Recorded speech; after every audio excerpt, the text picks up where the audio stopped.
भक्तों, ओम नमः शिवाय, श्री शिवाय नमस्तुभ्यम, जय श्री महाकाल। भक्तों, क्या आपके भी घर में कोई ऐसा बच्चा है जो आपकी बात बिल्कुल भी नहीं मानता? आए दिन घर में वो कलेश करता है, और रही बात पढ़ाई लिखाई की तो वो बिल्कुल भी नहीं करता है। उनके माँ बाप ने बहुत ज़्यादा ट्यूशन लगवा रखा है, बहुत सारे अच्छे अच्छे स्कूलों में भेज दिए, लेकिन जो वो बच्चा है पढ़ता बिल्कुल भी नहीं है। और भक्तों, आपके जो बच्चा है उसके क्या मतलब ऐसा भी कुछ है, दिमागी कमजोरी के कारण वो पढ़ाई करने की कोशिश तो करता है लेकिन वो अच्छे नंबर ला नहीं पाता है। ठीक, तो कुल मिला के जो नंबर की समस्या है कि उसके अच्छे नंबर आए, उसके लिए भी गुरुदेव जी ने आज के इस वीडियो में बहुत सुंदर सा उपाय बताया है।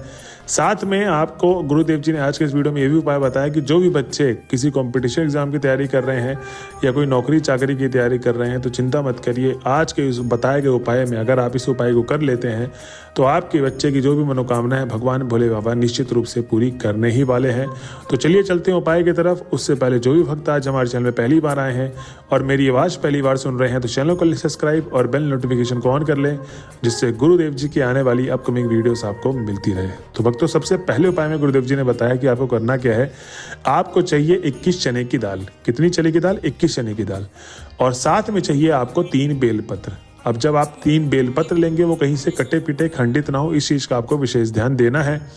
अब जो बेलपत्र का सीधा वाला भाग होगा ना, उसमें आपको अच्छे तरीके से 3 के तीनों बेलपत्र में, और एक बेलपत्र में जैसे आप सबको पता है कि 3 पत्ते होते हैं, ठीक है, उसी को हम एक बेलपत्र बोलते हैं।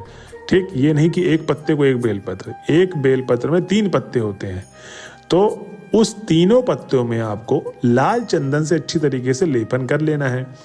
और साथ में आपको 21 चने की दाल अपने दाहिने हाथ में, अगर ये उपाय उनका बच्चा कर रहा है, ठीक है, अगर आपका बच्चा करने के लिए रेडी है तो आप अपने बच्चे के दाहिने हाथ में वो 21 चने की दाल और 3 बेलपत्र रखवा दें। और आपको चाहिए 1 लोटा जल। अब जो 1 लोटा जल चाहिए वो आपको तांबे के लोटे में जल भरना है, और जल होगा घर से भरा हुआ। ठीक, आपको मंदिर परिसर से जल नहीं भरना है। अब आपको ये तीनों सामग्री लेके महादेव के मंदिर में सोमवार वाले दिन सुबह प्रातः काल पहुंच जाना है महादेव के मंदिर में। अब जब आप महादेव के मंदिर में पहुंच जाएंगे तो सबसे पहले तो वही आपको 7 से 10 मिनट आराधना करनी है। किनकी? महादेव की आराधना करनी है 7 से 10 मिनट। उसके बाद अब आपको उपाय शुरू कर देना है। उपाय शुरू करने से पहले आपको उत्तर दिशा की तरफ मुख करके शिवलिंग के सामने खड़े हो जाएं। अब करना आपको यह है कि जो अपने दाहिने हाथ में जो आप 21 चने की दाल और 3 बेलपत्र लेकर गए थे वो आपको शिवलिंग के सबसे ऊपर वाले भाग पे समर्पित करना है। और अब आपको क्या करना है, अगर आपका बच्चा गया है तो अपना नाम और गोत्र बोले वो बच्चा, नहीं तो उनके माता पिता गए हैं या कोई भी परिजन गया है तो उस व्यक्ति का नाम और गोत्र बोले। और जो भी समस्याएं हैं, चाहे पढ़ाई से लेकर, चाहे आपका बच्चा शैतान है, चाहे आप किसी कंपटीशन एग्जाम की तैयारी कर रहे हैं, चाहे नौकरी आने वाली है, कोई भी दिक्कत हो, वो सारी की दिक्कत बताकर आपको अब 1 लोटा जल दोनों हाथ को ऊपर उठाते हुए पूरा का पूरा 1 लोटा जल महादेव के शिवलिंग पे समर्पित कर देना है। ध्यान रहे, जब आप 1 लोटा जल समर्पित कर रहे होंगे तो आपको श्री शिवाय नमस्तुभ्यम, श्री शिवाय नमस्तुभ्यम का जाप निरंतर करते रहना है। ठीक, भक्तों, गुरुदेव जी कहते हैं कि जो भी भक्त हमारे बताए गए उपाय को इस तरीके से करता है, उसकी जो भी मनोकामना है, पढ़ाई से रिलेटेड, नौकरी से रिलेटेड या नंबर से रिलेटेड, उसकी जो भी मनोकामना है भगवान भोले बाबा निश्चित रूप से पूरी करते ही करते हैं। तो भक्तों, ये हो गया हमारा कौन सा? पहला उपाय। अब हम चलते हैं अपने दूसरे उपाय की तरफ। अब भक्तों, जो दूसरा वाला उपाय है, गुरुदेव जी ने दूसरा वाला उपाय मनोकामना प्राप्ति का उपाय बताया। अब मनोकामना कैसी भी हो, चाहे आपका बच्चा पढ़ाई में बहुत कमजोर है, चाहे उसकी बुद्धि तेज नहीं है, चाहे किसी कंपटीशन या एग्जाम की तैयारी कर रहे हो, ये उपाय आप कर सकते हैं। इस उपाय में गुरुदेव जी बोलते हैं कि आपको चाहिए 5 कनेर के फूल। और जो आप 5 कनेर के फूल लेंगे वो कहीं से कटे पिटे खंडित ना हो, और पीले कलर के फूल चाहिए आपको। ठीक है, लाल कलर के फूल नहीं चाहिए, पीले कलर वाले। अब भक्तों, गुरुदेव जी कहते हैं कि साथ में चाहिए आपको 1 तांबे के लोटे में जल, और वही जल आपको घर से भर के लेके जाना है। अब जब आप महादेव के मंदिर में पहुंच जाएंगे, अगेन यही जो उपाय है ये आप किसी भी हफ्ते में, मतलब पूरा का पूरा वीक में आप किसी भी दिन इस उपाय को कर सकते हैं, सोमवार से लेकर रविवार तक। बस आपको ध्यान रखना है कि ये सुबह प्रातःकाल सुबह 6 से 8 के बीच में और शाम को 6 से 8 के बीच में ही हो। ठीक, ये चीज़ आपको ध्यान देना है। अब आपको यही उत्तर दिशा की तरफ मुख करके शिवलिंग के सामने खड़े हो जाना है, और वही 7 से 10 मिनट आराधना कर ले महादेव की। और अब आपको क्रमांक वाइज कनेर के फूल समर्पित करना है।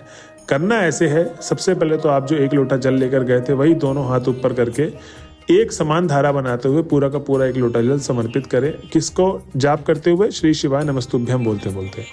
अब 1 कनेर का फूल आपको अर्पित करना है। अब कनेर के फूल के अर्पित करने की बारी आ गई, तो जैसे जैसे मैं क्रमांक वाइज आपको बताऊंगा वैसे वैसे ही अर्पित करना है, ठीक है? इस चीज़ का आपको ध्यान रखें। तो जो पहला कनेर का फूल आपको अर्पित करना है वो महादेव के शिवलिंग के सबसे ऊपर वाले भाग में समर्पित कर देना है। दूसरा कनेर का फूल आपको माता अशोक सुंदरी पे, जो महादेव की सबसे छोटी पुत्री है। तीसरा कनेर का फूल आपको हस्तकमल पे। चौथा कनेर का फूल आपको भगवान गणेश के स्थान पे। 5वां और अंतिम कनेर का फूल आपको जलाधारी वाले भाग पे समर्पित कर देना है। भक्तों, गुरुदेव जी कहते हैं इस तरीके से आपको उपाय करने के बाद अब आपको अपने बच्चे का नाम और गोत्र बोलना है। अगर वो बच्चा स्वयं गया है तो अपना नाम और गोत्र बोल के जो भी समस्याएं चल रही हैं, दुख दुविधाएं चल रही हैं, वो सारी की सारी समस्याओं का समाधान मांगते हुए भगवान भोले बाबा को प्रणाम करके घर की तरफ चले जाना है। भक्तों, गुरुदेव जी कहते हैं कि जो भी भक्त मेरे बताए गए उपाय को इस तरीके से करेगा, उसकी जो भी मनोकामना है भगवान भोले बाबा निश्चित रूप से पूरी करेंगे ही करेंगे। तो भक्तों, ये हो गया हमारा अब दूसरा उपाय। अब हम चलते हैं अपने अंतिम और लास्ट उपाय में। इस उपाय में गुरुदेव जी ने बहुत सुंदर सा उपाय बताया है। जो भी बच्चा बहुत ज़्यादा बड़ा हो गया है, उनके माता पिता को लगता है कि मेरा बच्चा नशा पत्ती शुरू कर दिया है, या जो इसकी संगत है वो खराब है, ठीक, या नशा भी बहुत ज़्यादा कर रहा है, तो आपको ये उपाय कर लेना है। तो आपको करना ये है, या बिगड़ गया है, ठीक, आपको करना इसमें यह है कि आपको चाहिए 5 बेलपत्र। कितने बेलपत्र? 5 बेलपत्र, और साथ में 1 लोटा जल। अब ये बच्चा चाहे करे, अगर बच्चा नहीं करना चाहता तो उनकी माँ चुपचाप कर ले इस उपाय को। भाई सोमवार वाले दिन इस उपाय को करना है आपको, या तो प्रदोष काल वाले दिन सबसे अच्छा माना गया है इस उपाय के लिए। तो आपको महादेव के मंदिर में चले जाना है, और उस दिन जो भी इस उपाय को करेगा अपने बच्चे के लिए तो वो व्रत रहे, ठीक। अब आपको करना ये है कि आपको सबसे पहले भाई 1 लोटा जल समर्पित करना है महादेव के शिवलिंग के सबसे ऊपर वाले भाग में, और उसके बाद आपको करना ये है कि वो जो 5 बेलपत्र लेकर गए हैं वो आपको महादेव के शिवलिंग के सबसे ऊपर वाले भाग में रखकर महादेव से औषधि के रूप में वो 3 के तीनों बेलपत्र मांग लेने। किसके रूप में? औषधि के रूप में, ठीक, ध्यान रहे इस चीज़ का। अब आपको वो करना ये है कि जब घर पे आएंगे आप, तो आपको वही अपने आप आराधना वगैरह करके आपको घर आ जाना है, ठीक। अब जब आप घर आ जाएंगे तो या तो अपने बच्चे को डायरेक्ट खाने के लिए दे दे वो बेलपत्र। अगर वो खाने में आनाकानी कर रहा है तो उस बेलपत्र को 5 के 5 बेलपत्र को आपको सुखवा लेना है धूप में, और जब धूप में अच्छी तरीके से सूख जाए तो उसको ग्राइंडर मशीन में पीस कर, ठीक, पीस कर वो पाउडर फॉर्म में जब भी वो खाना खाए, या वो डायरेक्ट ले ले तो अच्छी बात है, जब भी वो खाना खाए उसको मिलाकर देते रहे। भक्तों, गुरुदेव जी कहते हैं कि जो ये उपाय आपने किया है ये औषधि के रूप में आपने मांगा है भगवान से बेलपत्र, और ये औषधि अगर आप 1 हफ्ते तक निरंतर उस व्यक्ति को, उस बच्चे को निरंतर देते रहेंगे तो उसकी जो भी नशे की आदत है, जो भी जुए की आदत है, जो भी गंदी आदत लगी हुई है उसको, ठीक, उसकी सारी की सारी आदत समाप्त हो जाएगी जड़ से, और आपके बच्चा एकदम फिर से पहले जैसा हो जाएगा। तो भक्तों, ये हो गए हमारे 3 उपाय। लास्ट वाले उपाय में जैसे ही मैंने बताया कि प्रदोष काल में व्रत रहना है, तो जरूरी नहीं है कि महिलाएं व्रत रहें, बस ये है कि जब आप उपाय को करने जाएं तो कुछ खा के न जाएं, ठीक है, मंदिर, उसके बाद ही भोजन को ग्रहण करें। तो भक्तों, ये थी आज की वीडियो। अगर आप वीडियो के लास्ट तक आ गए तो श्री शिवाय नमस्तुभ्यम लिखना ना भूलें। मिलते हैं अगले वीडियो में, बने रहे हमारे चैनल में ऐसे ही। जब तक के लिए हर हर महादेव।